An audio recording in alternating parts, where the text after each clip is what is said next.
والصلاة والسلام على خير خلقه العبد المؤيد والرسول المسدد حبيب إله العالمين أبي القاسم محمد. اللهم صل على محمد وآل محمد وعلى أهل بيته الطيبين الطاهرين وصحابته المنتجبين. أما بعد، فقد قال الله تعالى في كتابه الكريم: بسم الله الرحمن الرحيم: وما خلقت الجن والإنس إلا ليعبدون. صدق الله العلي العظيم. صلوا على محمد وآل محمد. اللهم صل على محمد وآل محمد. A second for the love of Imam Al-Hassan and Imam Hussein. اللهم صل على محمد وآل محمد. A third salawat for the love of Fatima al-Zahra with your loudest voices. اللهم صل على محمد وآل محمد. According to anthropologists, ever since human beings were created, there have always been places of worship and objects of worship. Wherever there was a human being, you will see there was a place of worship. Whether it was a temple, or a synagogue, or a church, or a mosque. Acts of worship existed but varied, from dancing to singing to meditating to praying to fasting and to reciting. Objects of worship have also varied, from the sun to the moon to the cow and to even the human being. The need for worship, it has been realized, is part of human nature. Within man's nature is the need to worship.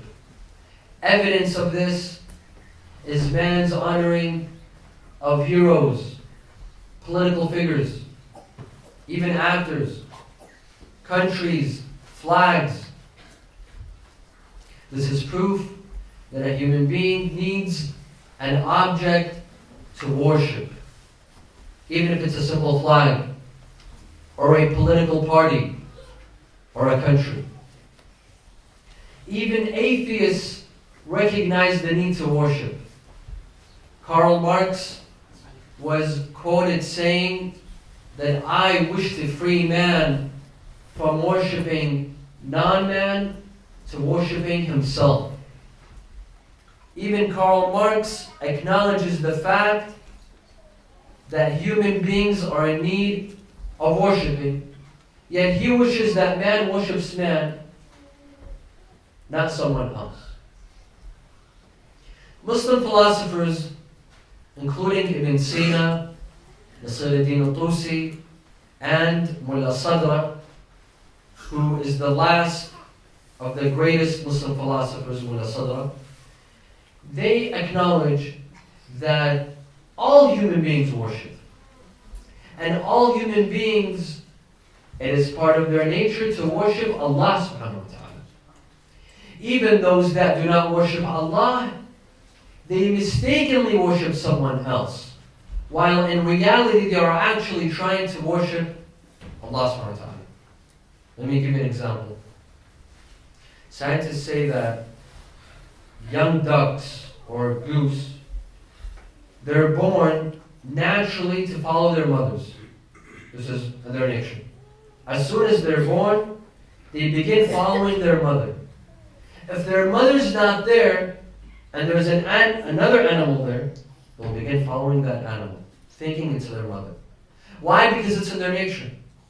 It's part of their DNA to follow someone. Now, of course, it's supposed to be their mother, but if their mother doesn't exist, or she's not there, they'll follow someone else. These Muslim philosophers say that all human beings, it's part of their DNA and human nature to worship Allah subhanahu wa ta'ala. But if their minds does not acknowledge Allah and does not recognize Allah, or they're blinded, they'll begin worshiping someone else. but in reality, they're actually trying to reach Allah subhanahu wa ta'ala.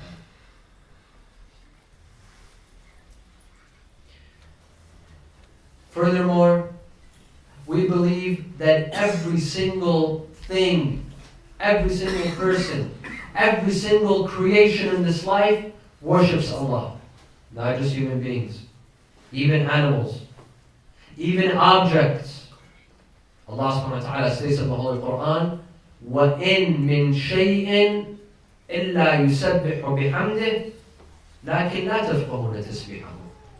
Everything in this life praises Allah. Everything in this world and in this creation praises Allah and worships Allah. Yet you and I, we don't understand their worship. That means even the oceans, even the trees, even birds and insects, they praise Allah and they worship Allah. Yet you and I, we don't understand their worship. يُسَبِّحُ لِلَّهِ مَا فِي السَّمَاوَاتِ وَمَا فِي الْأَرْضِ. Everything in this life worships Allah. Can I ask for the lights to be on, please? Sallallahu ala Muhammad wa ala Allahumma salli ala Muhammad wa ali Muhammad. Allah subhanahu wa ta'ala says in the Quran, وَمَا خَلَقْتُ الْجِنَّ وَالْإِنسَ إِلَّا لِيَعْبُدُونَ. I have created the jinn and the humans for one reason, and one reason only, and that is to worship. Now, we might ask, what benefit does our worship have to Allah subhanahu wa ta'ala? Is Allah in need of our worship? Our salah and saum and hajj and khums and zakat? Absolutely not. Because Allah Himself states, Ya ayyuhan nas, antumul fuqara'u ila Allah, wallahu huwal ghani. We are in need of Allah. Allah is not in need of us. So why is it that Allah subhanahu wa ta'ala creates us only to worship while He Himself is not in need of our worship? The answer is that we are in need of worship. Human beings are in need of worship. It's part of their system. It's part of their nature. The same way man needs oxygen and food and drink in order to survive, a human being needs worship to survive. He won't survive without worship. If a human lives a life empty of worship, this person will live a life of torture, a life of torment. If a person only concentrates on his materialistic life and abandons and neglects his spiritual life, this person is not living a normal life. This is a life of torment and torture. It will be an unstable life, a life of instability. Just like a person who can't live without oxygen or can't live without food. It's impossible. A life without worship is a disastrous life. Is a life without meaning, an empty life. That is why I look at most people in the West. Many people in the West don't know the meaning of worship. Or if they do, they don't practice worship. That is why you see many people in the West, they resort to gangs, they resort to drugs, and many people resort to suicide. Why? Because they live empty lives. A life without spirituality. A life without Allah. A life without worship. A life with worship means a stable life. A life in peace. A life with stability. That is why Allah subhanahu wa ta'ala says in the Quran, أَلَا بِذِكْرِ اللَّهِ تَطْمَئِنُّ الْقُلُوبِ. With the remembrance of Allah, you will feel serenity and peace and calmness. It's only through worship. It's only through seeking the path of Allah that you feel calm and serenity. Nothing else will bring you calmness. Everything else is fake. Today, the most popular medicine is for depression, antidepressants. It's the number one selling medicine in the world, and probably in the West. Yet it's fake. The real antidepressants is with Allah subhanahu wa ta'ala. It's through worship. By understanding this verse makes sense. وَمَا خَلَقْتُ الْجِنَّ وَالْإِنسَ إِلَّا لِيَعْبُدُونَ.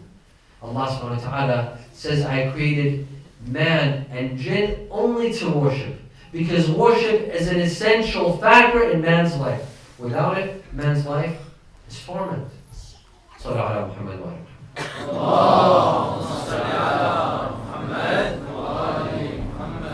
Furthermore, we believe that there's two kinds of worship. One kind of worship is designated by religion, by the religious establishment, such as praying, fasting, the pilgrimage to Mecca, Hajj, Khums, Zakat. These are acts of worship designated by the religious establishment to serve as a means of worship. This is one. And then you have a different kind of worship. In Islam, we believe that any act that you perform, even if it's eating or drinking, even if it's sleeping, it can turn into an act of worship. Yes, even sleeping, even attending a majlis, even reading a book, even exercising can turn into an act of worship. How? If it's done with the intention of becoming stronger to serve Allah subhanahu wa ta'ala with this intention. As long as it comes out with the intention to serve Allah. When you drink this cup of water, you tell Allah subhanahu wa ta'ala that I'm drinking this cup of water not to enjoy it, but to become stronger in order to serve you. This cup of water becomes ibadah, and you will be rewarded for it. Eating the burger that you eat, if you eat it with the intention of becoming stronger in order to serve Allah, you will be rewarded for it. Thus, basically, every single act that we perform, in essence, it can become ibadah and worship, and we will be rewarded for it. Well, you might ask that if everything becomes ibadah, and everything, in essence, can turn into worship, and we will be rewarded for it, then what's the need to pray? What's the need to fast? What's the need for the first kind of worship when everything else can be a form of worship? The answer, every single one of them has its own purpose. Yes, every single act that you perform can be a worship, but this does not mean it can replace fasting and praying. Fasting has its special significance. It has its special position. Praying has its special significance and position. Nothing can replace salah. Nothing can replace fasting. Nothing can replace Hajj. One year, a man came to Mecca after the pilgrimage, after Hajj. But he missed Hajj. He came to Rasulullah and said, Ya Rasulullah, I missed Hajj this year, but tell me to perform a deed in which I will receive the reward of Hajj. Rasulullah told him, do you see this mountain? Jabal Abi Qubais.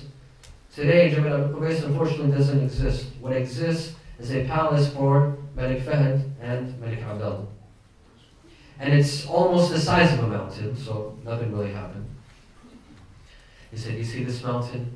If you had gold and silver, a pile of gold and silver as big as this mountain, Mount Jabal Abi Qubais, and you donated it all to the poor, you will still not receive the thawab of one Hajj, of one pilgrimage. Thus, there are certain things that are irreplaceable. Fasting, praying, Hajj, these are irreplaceable. It's like drinking Pepsi all your life instead of water. Is this possible? It's possible. You can drink Pepsi all your life, but you'll lose your health. After a couple of years, your health will begin to deteriorate because nothing can replace water. Nothing else. Some ahadith tell us that the best form of worship is contemplation and thinking. In one hadith, تفكر ساعة خير من عبادة 70 سنة. To think and ponder and contemplate for 1 hour, this is greater than the worship of 70 years. Just to for 1 hour. Well, which kind of thinking? Which kind of contemplation? What am I going to wear to my friend's party? Or which shoes should I wear? Or what am I going to do this weekend? Of course not. The thinking and contemplation that is equivalent or greater than 70 years of worship is to think about ourselves, to think about our relationship with Allah subhanahu wa ta'ala, to think about where I am in life, where am I headed in life, what have I done in the past, what can I do to improve myself, what can I do to improve my relationship with my Creator. This is the kind of thinking and contemplating that is more valuable than the worship of 70 years. Also, for many of us, for those of us that pray and fast, inshallah we all pray and fast, for many of us, worship becomes a habit. Now, when you perform something to the point that it becomes a habit, two things occur. Number one, it becomes very easy. Even if it's, in reality, if it's something very difficult.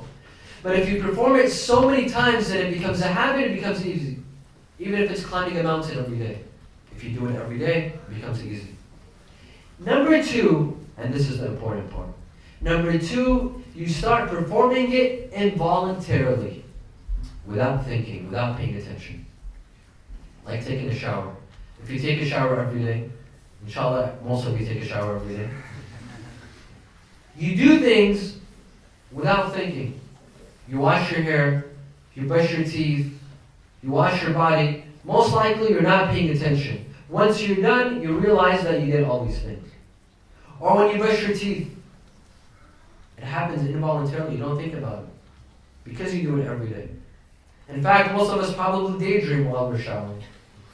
We could, because we don't really need to think about the things that we're doing. Because we've done them so many times, you don't need to pay attention. Because it's a habit. This second effect is very dangerous when it comes to worshiping.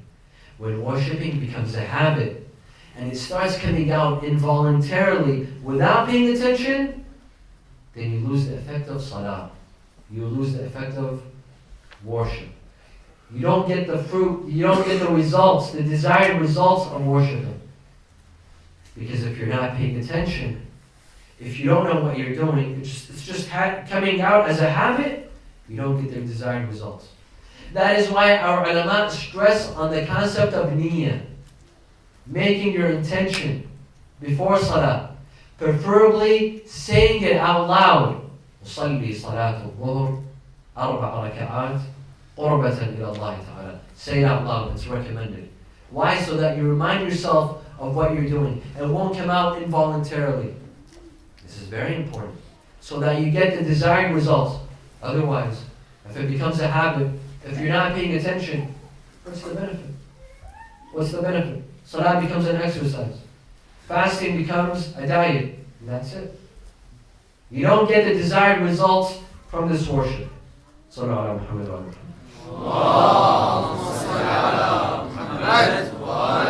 wasallam. We also see that there is a very important relationship between worship and having knowledge. And that worship that comes from someone ignorant and lacks worship, this sort of worship is useless. And the worship that is productive and gets you the desired results and makes you a better person is a worship that is associated with knowledge. We have a group of people in Islamic history called the Khawarij. The Khawarij were a group of people that broke away from Imam Ali alayhi salam in the battle of Siffin. When Imam Ali fought Muawiyah, they broke away from him, and later on they fought Imam Ali at the battle of Nahrawan. The Khawarij were a group of people that believed Imam Ali was a kafir. And Uthman was a kafir. And they would tell Imam Ali, لا حكم إلا لله الحكم لله لا لك يا علي. And they genuinely believed that Imam Ali was a kafir. Yet these people were Puritans. At night, they would worship. During the day, they would fast. Imam Ali alayhi salam sent his cousin Abdullah ibn Abbas to speak to the Khawarij, to serve as an intercessor, and to tell them not to fight the Imam of their time. When he came back, Imam Ali alayhi salam asked Ibn Abbas, he said, كيف وجدتهم? How did you find him? He said, يا أمير المؤمنين, I saw them worshipping so much that their foreheads, the skin on their foreheads began to peel off because of the long sujood. And some of them were never seen during the day to have eaten because they're fasting. Ubaydullah ibn Ziyad wanted to kill one of them. Ubaydullah ibn Ziyad, the governor of Kufa, Ibn Marjana, the one who fought Imam Hussein. It is said that he killed one of the Khawarij. After he killed him, he asked one of his servants, he asked the servant of that Khariji. He told him, describe to me this person. He said, this Khariji, I never served him food during the day, and I never saw him sleeping at night. Meaning he would always be fasting during the day and worshipping at night. Yet this people, they decided to fight the Imam of their time. And to them, Imam Ali alayhi salam was a mushrik.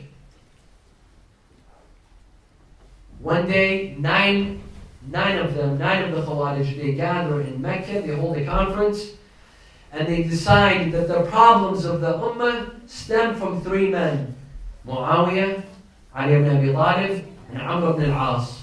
And these three men should be assassinated. It is there, one of them was Abdul Rahman ibn Muljam, the killer of Imam Ali alayhi salam.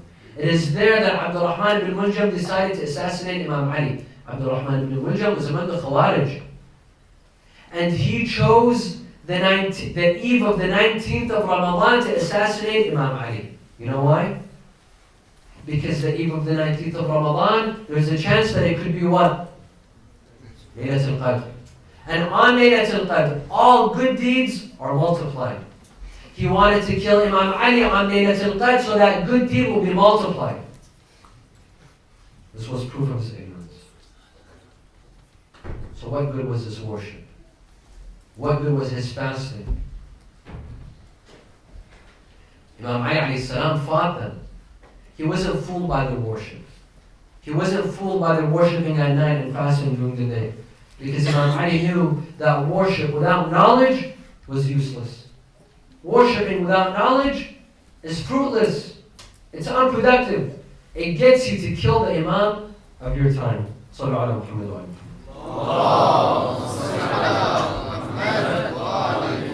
Muhammad. Furthermore, Umar ibn al-Khattab, the second historic Khalifa, was known to have taken out a significant part of the adhan.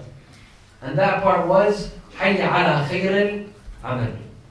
Hayya ala khair al-amal means come on to the best of deeds. Rush to the best of deeds. And what is the best of deeds? Salah. Umar ibn al-Khattab, during his days, he was known for his conquests. He fought the Roman Empire and the Persian Empire. And these empires back then, they were the greatest empires. The Roman Empire was known as one of the greatest empires. It was known to have had the strongest army. And the Persian Empire, same thing, it was known to have a very strong army. Umar ibn Khattab was known for his conquests. Yet he had one fear.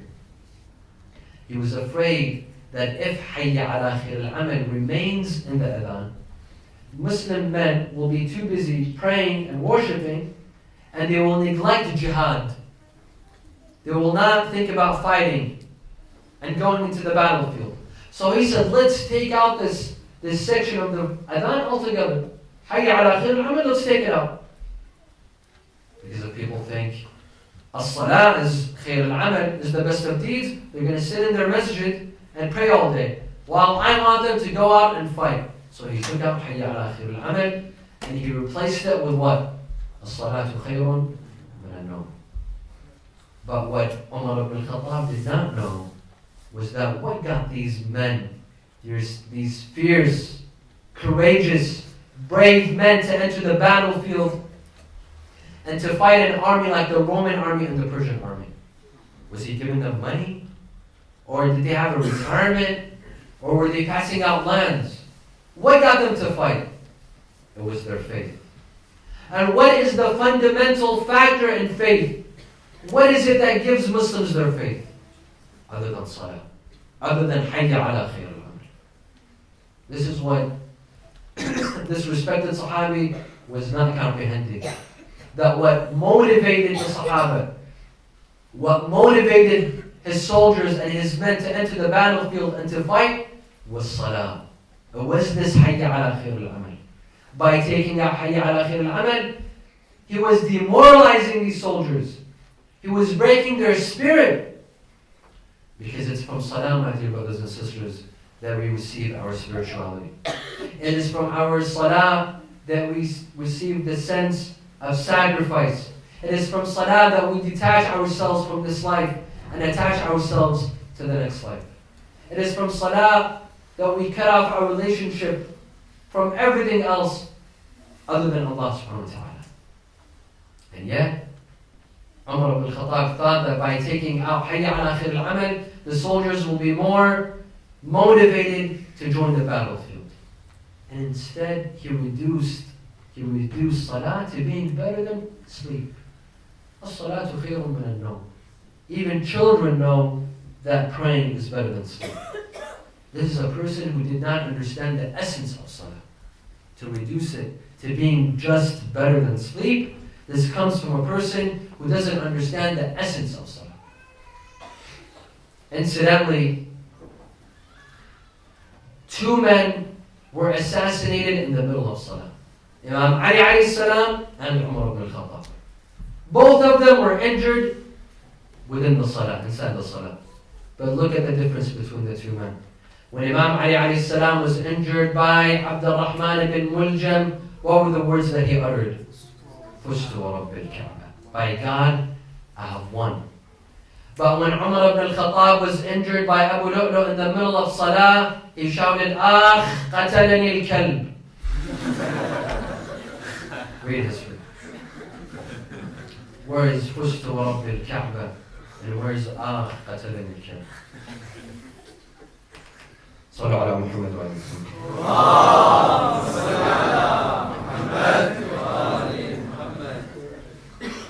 We see that some people neglect worship altogether.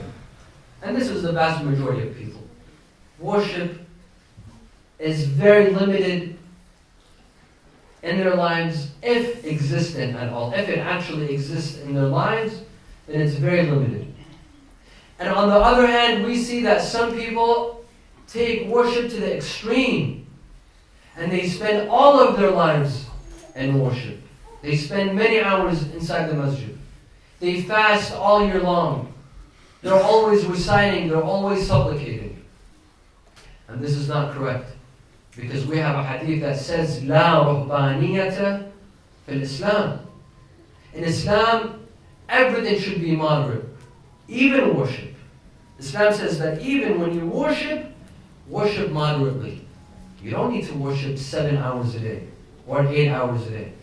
Worship moderately. You see, my dear friends, sometimes 20 minutes of worship is more productive than 3 hours of worship. Because it's not about quantity, it's about quality.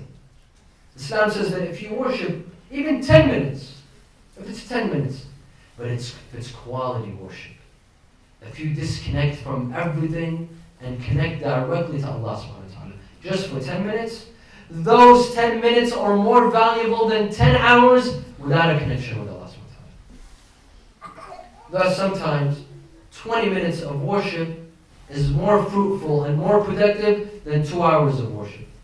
It's like exercise.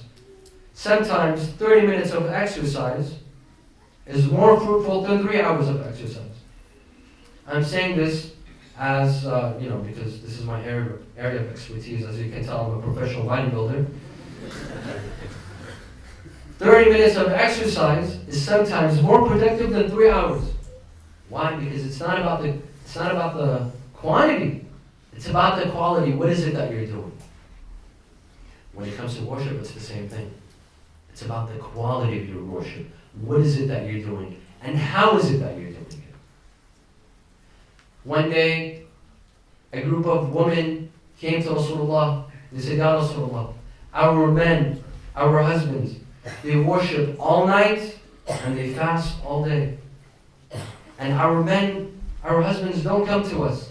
And they claim that this is your sunnah. Rasulullah was very angry. He came to the masjid. He said, I've heard that there are a group of men that have abandoned their wives. They worship all night and they fast all day. And they claim that this is my sunnah. By God, this is not my sunnah. I sleep. I go to my wives and I eat during the day. And he scolded them. Sallallahu Muhammad wa Muhammad.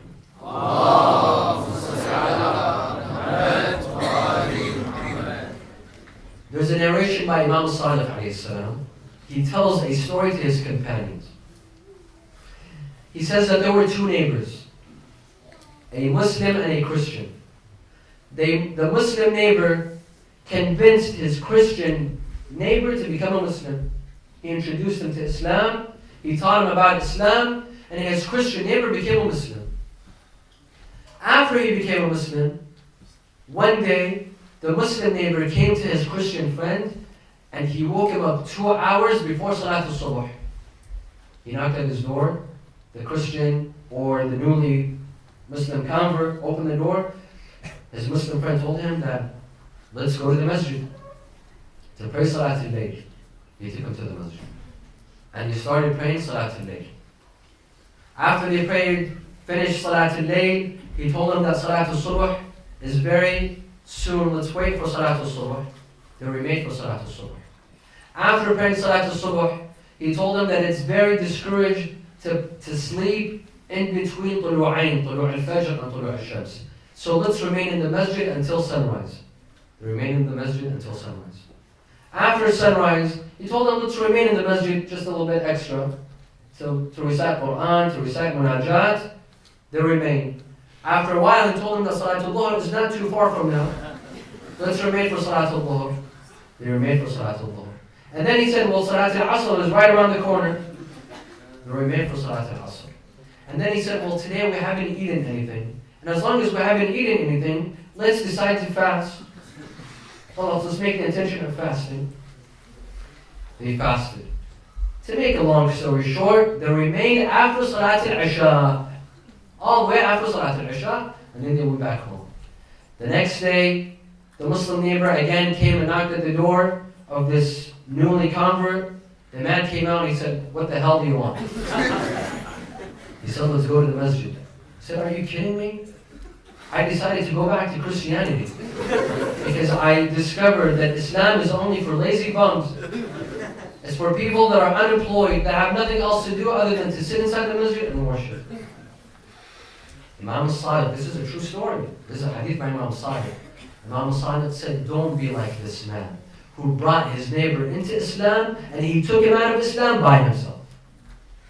He brought him into Islam and then he took him outside. Don't be like this man.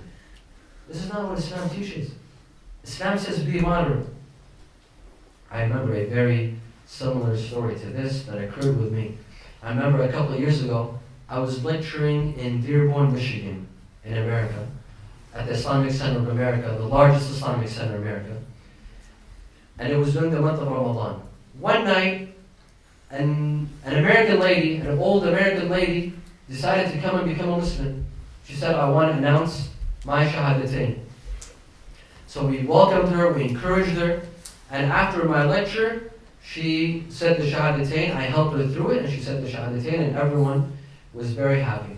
When she finished, a man came to me, and he said, Sayyid, inform her that she cannot go to her husband anymore. I told him, Baba, hold on a second. She just became a Muslim right now. Give her a minute. He said, no, Sayyid. Tell her, what if tonight she goes and, she gets close to her husband? I told him, listen, she's 60 years old. I don't think that's very likely. She found out. She said, "Say, what is he talking about?" I told her, the man says, you need to stay away from your husband. Now, I was very afraid that she's going to abandon Islam.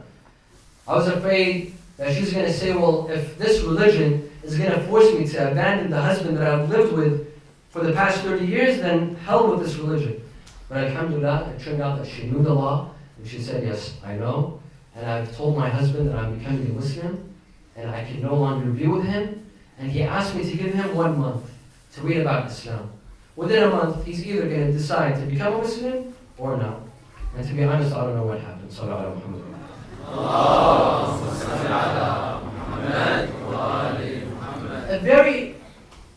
A very important point as well, my dear brothers and sisters, is that don't force yourself to worship. Sometimes you want to worship. You feel guilty. For example, it's the month of Ramadan. And it's Laylatul Qadr. Or it's one of the special nights of Ramadan. But you've had a very long day at work, at school, all of your friends are at the masjid, and you lag on the spiritual side, and we all have those moments. You feel the need to worship, but you can't. Don't force yourself to worship. Don't force yourself to pray Salat al-Layl or to recite Munajat. You know why?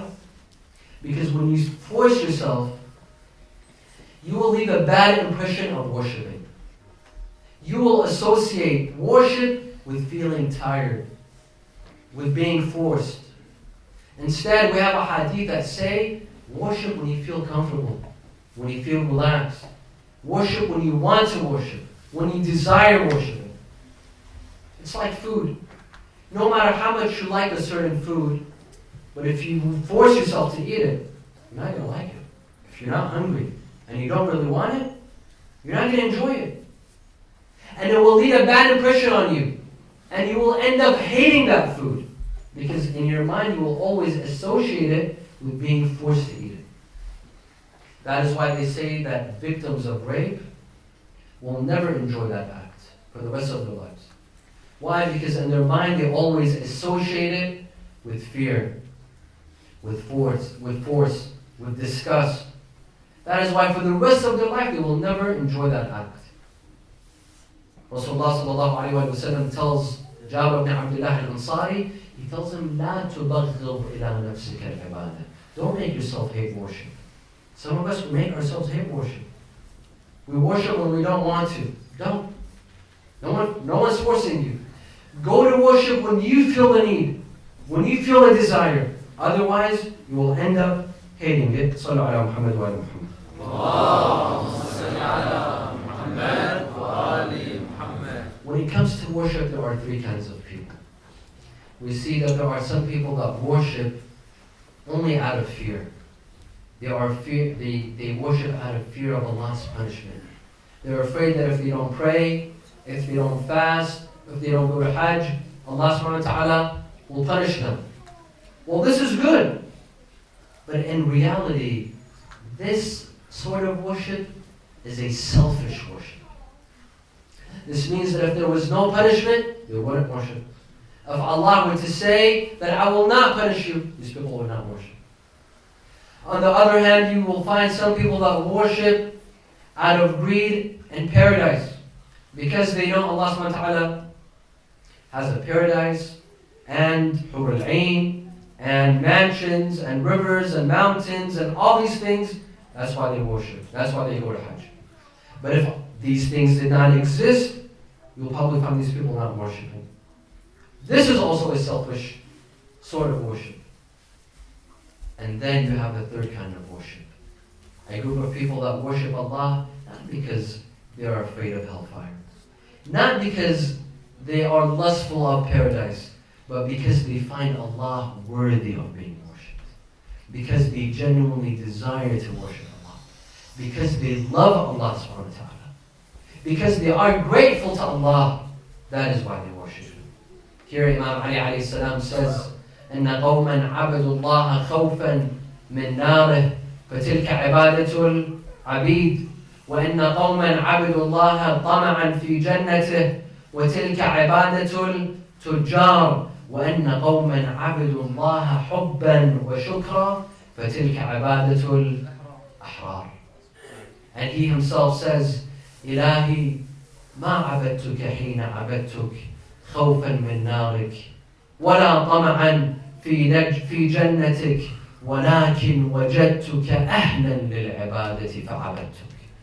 My Lord, I found you worthy of being worshipped. I worship you because you are you and I am me.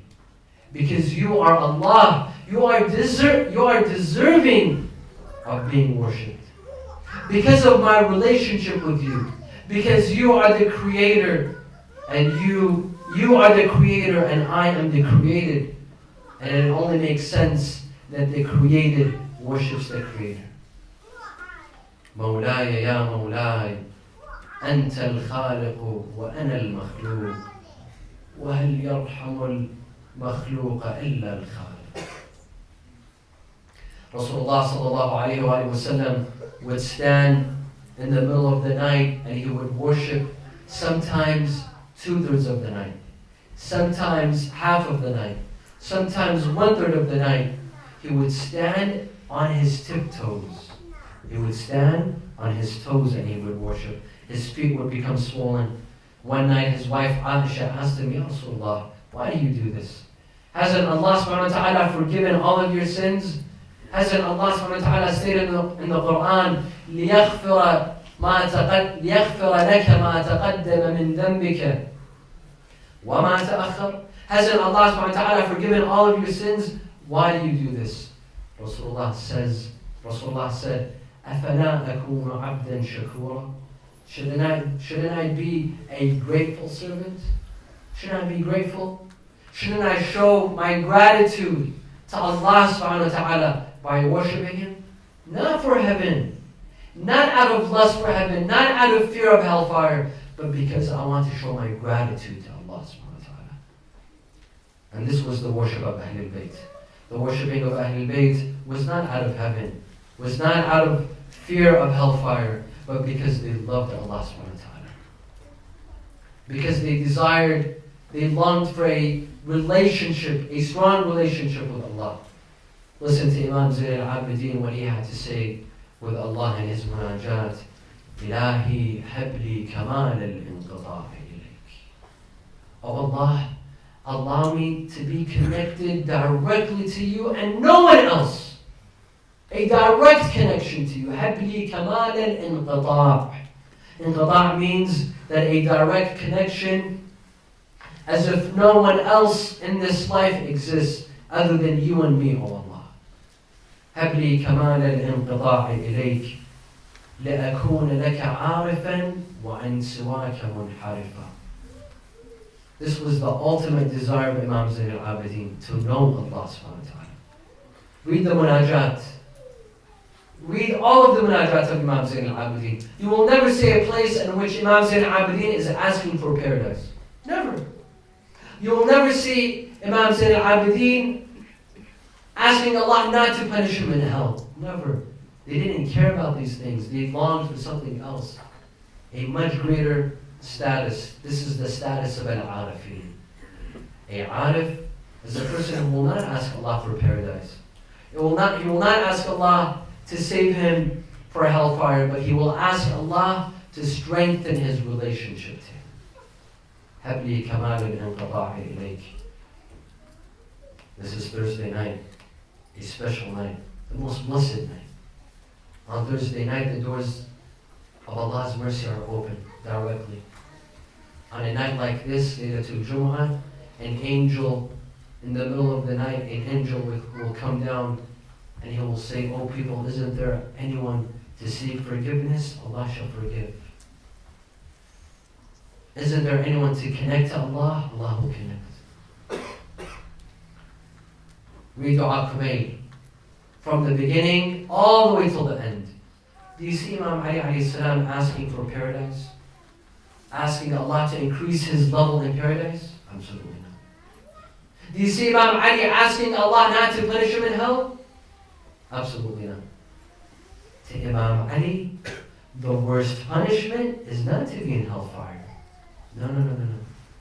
To Imam Ali, the worst punishment is to be away from Allah subhanahu wa ta'ala.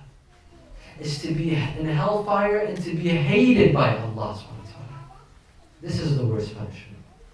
The worst punishment is that to have Allah not look upon him, and to not love him, and to not hear his voice. This is the greatest punishment, not hellfire. Let's see what Imam Hayy alayhi salam says. فهبني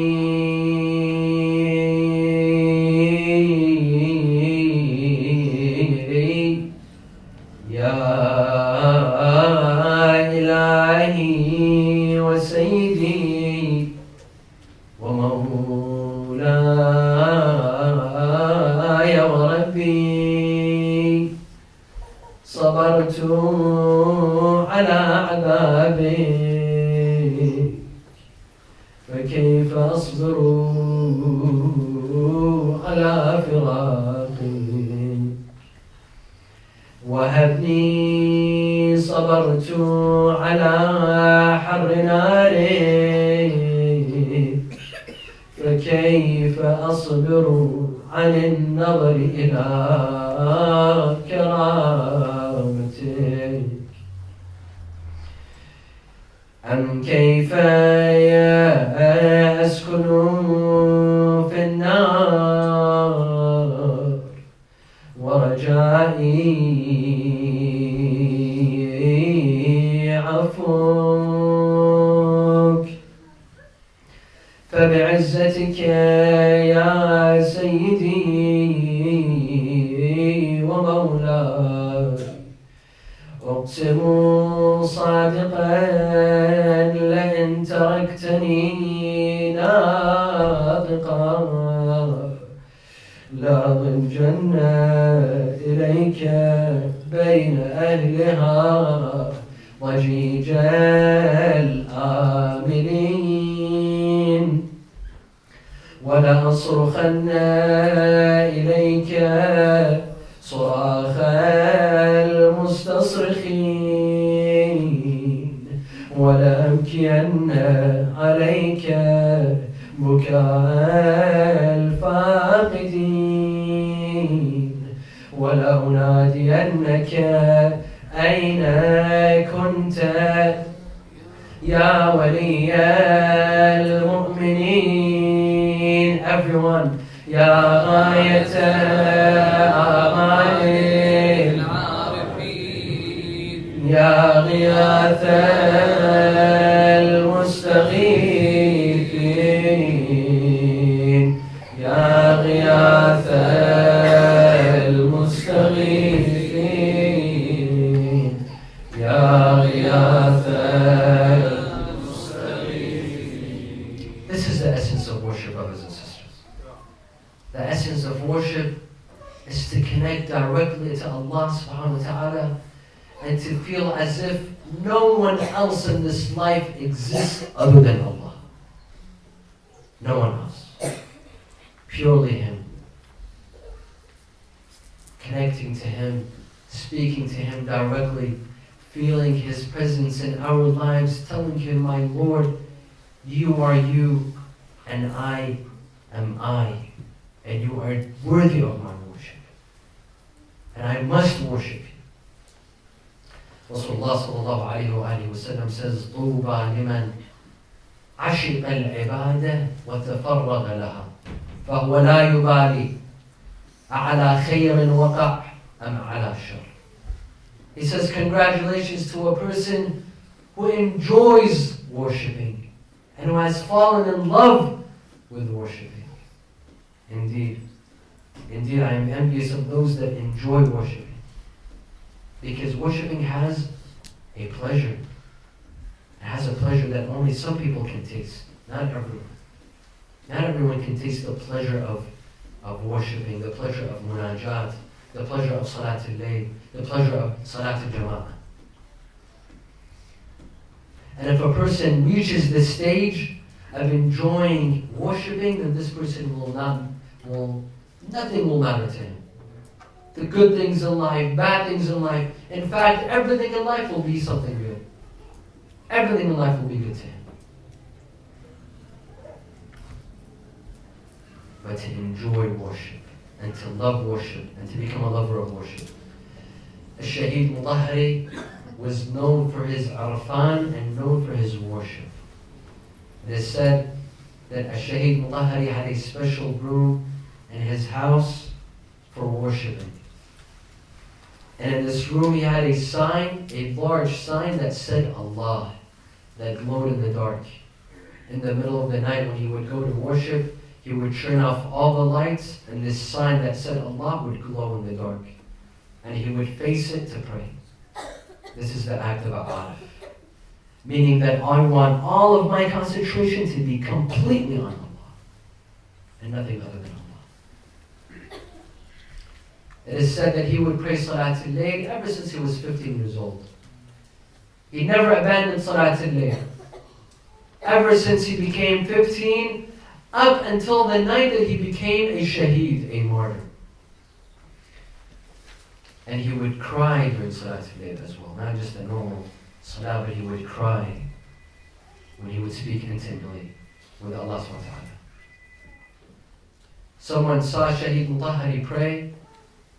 He said, an eyewitness says that I saw Shaheed Mutahhari on a summer day at the School of Theology in Tehran. I saw him praying, but with his clothing. He didn't take off his clothing or remain in his dishdasha. No. Even though he was alone, he wasn't praying Jama'ah. He had his turban, and he had opened the hanak. It is recommended to open the hanak, this top portion of the imamah. And he had his saya and abaya. In that warm day, that hot day in Tehran, that summer day in Tehran, he was standing, worshipping. He said, when I came in, I didn't join him to pray Jama'ah. Why? Because just seeing Shaheed Mutahhari pray was a spiritual experience of its own. Just watching him pray. SubhanAllah. He said, I didn't join him. I was enjoying watching him pray. He said, it's as if he could see heaven and hell in front of his own eyes. It's as if he could see some people being taken to heaven and others being taken to hellfire. He was known to have a strong connection with Quran and with Mafatih al-Janan. At times of need, he would say, bring me a copy of the Quran and a copy of Mafatih al-Janan. His friends say that Shaheed Mutahhari was constantly on tahara, constantly on wudu, from morning till night. He would always perform wudu. Always on tahara. And this adds to your spiritual side. Being on tahara, being on wudu constantly, this elevates you spiritually. He was known to perform a long sujood every night after Salat al-Maghrib and Salat al-Isha. A very long sujood. Seeking istighfar and saying ashukr lillah. He was known to have cried during Salat al-Layl every night. To cry with a very loud voice. And he was known to have repeated this verse repeatedly every day. وَفَوْضُ أَمْرِي إِلَى اللَّهِ إِنَّ اللَّهَ بَصِيرٌ بِالْعِبَادِ. This is Shaheed Mutahhari, a person who's fallible, who's not infallible. As for Fatima al-Zahra, sallallahu alayha, she was infallible. As for her worship. Al-Hasan al-Basri, who is not a follower of Ahlul Bayt. He says, فَكَانَتْ فَاطِمَةُ الزَّهْرَاء أَعْبَدُ أَهْلِ زَمَانِهَا. She was the most spiritual person in her lifetime. عَبِدَتْ اللَّهِ حَتَّى تَوَرَّتْ قَدَمَاهَا. She would worship until her feet became swollen. Imam al-Hasan says that one night, on a Thursday night, a night like this, he says, I got up in the middle of the night, I saw my mother Fatima standing in her mihrab. Standing alone, standing towards the Qibla, praying and worshipping, and crying with a very sad voice. The Ahlul Bayt, when they would worship, they would pray, when they would cry. They would mix their munajat with tears. And he said, I heard her crying and worshipping, and then praying for her friends, praying for her neighbors, praying for her family members. But she did not pray for herself. He says, after she finished her salah, I came to her, I said, Mother Fatima, you prayed for everyone, but you did not pray for yourself. I heard you mentioning so many names, but you didn't mention yourself. She said, Bunayya Hassan, al-jar, thumma ad-dar. You remember your neighbors before you remember yourself. And this is among the adab of dua. If you want Allah subhanahu wa ta'ala to answer your dua, pray for 40 believers before yourselves. Before you ask things for yourself, mention 40 believers first. And a hadith, if you mention 40 believers before yourself and you pray for them, Allah will say, وَلَكَ مِثْلُهُ. What you ask for them, it will happen to you as well. Al-jar thumma ad-dar. During the nights of Ramadan, the last 10 nights of Ramadan, Fatima al-Zahra would roll the bed sheets and she would not allow her husband and children from sleeping. That's it. During the last nights of Ramadan, no one would sleep in the house of Fatima al-Zahra. And she would say, Al-Mahrum man hurma barakatuha. There's no more sleep. Only worship during these nights. Fatima al-Zahra had a strong connection with Allah. Rasulullah sallallahu alayhi wa sallam says that when Fatima al-Zahra, when my daughter Fatima stands in the middle of the night, Allah speaks to the angels. He says, my angels, look at my servant Fatima, how she stands in the middle of the night. How her heart is full of iman and full of faith and full of love for me. Bear witness that I have forgiven her and forgiven her followers. Sallu ala Muhammad wa ala Muhammad.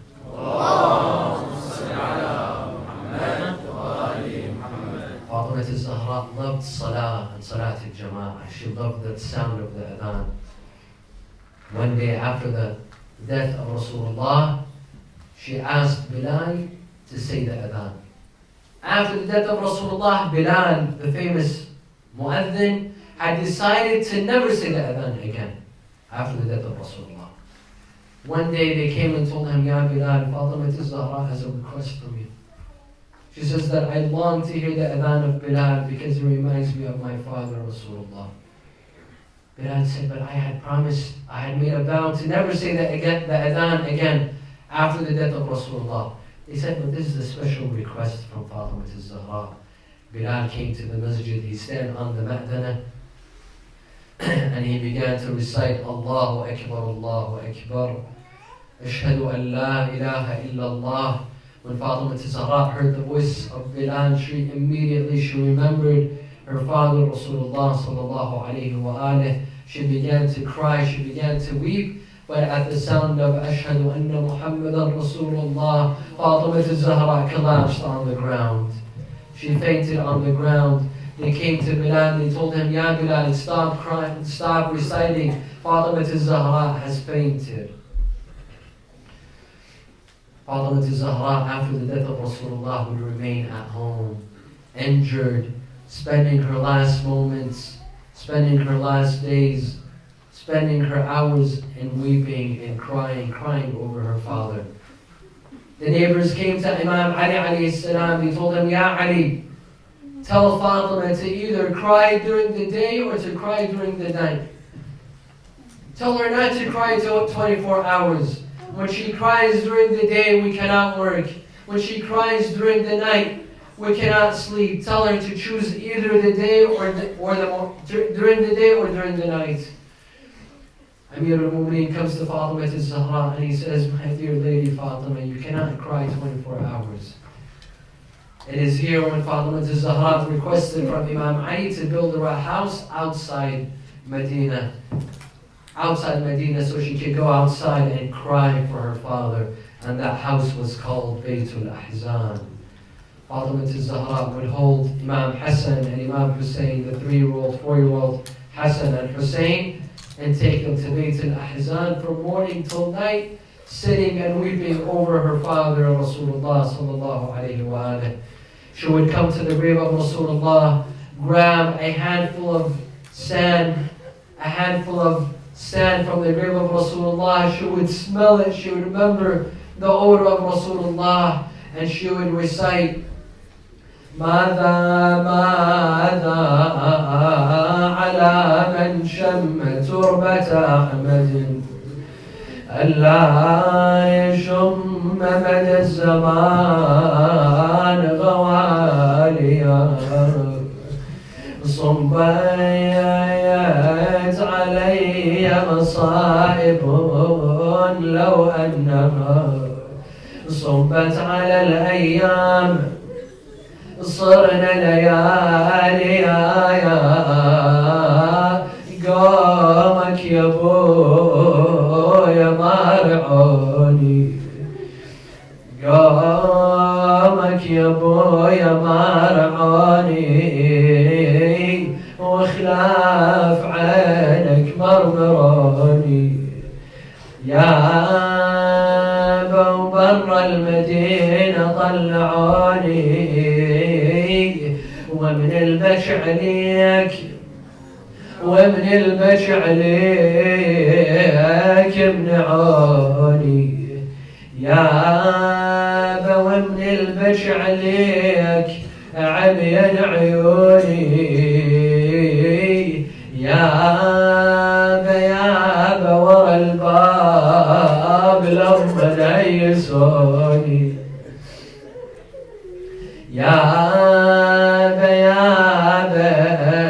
ورا الباب لما نيسوني للحايط ولي عصروني